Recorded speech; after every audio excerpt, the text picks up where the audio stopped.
Hello. Hello સાંભળો, આવતા આવતા દૂધ લેતા આવજો ને. હા, કેમ ઢીલી છે એકદમ? આ જો ને યાર, કપડા અંદર સુકાવવા પડે છે, ઘરનું બધું કામ બાકી છે, કચરા પોતું. હું શું કહું છું, હા, સાવણીને પાણીમાં પલાળી કચરો કાઢો તો કચરા પોતું એક સાથે ના થઈ જાય? તમે યાર. એટલે આ તો મેં તારી સ્ટાઇલમાં તને સમજાયું. તું છોકરાઓને જે રીતે ભણાવે છે ને એ રીતે. શું ભણાયું એવું મેં?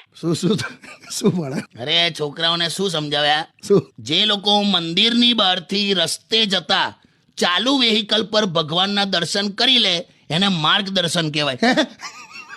અરે એ તો હવે જવા દે. એમાં શું થયું? હા, એટલે એ તો શબ્દો છે ને, છૂટા પાડીને હું મારી રીતે સમજાવતી હતી એમ.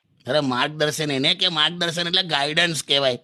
હા, પણ હવે છોકરાઓને કોઈ વિરોધ નથી ને. તો ના જો ને, એમને ક્યાં ખબર છે કશું. સારું હવે. એટલે આ તારા લોજિક પ્રમાણે તો શર્ટ ઉપર ચા પડે તો એને ટી શર્ટ કહેવાય એમ ને? જવા દો ને, મારો સેટ પણ મૂડ નથી હવે.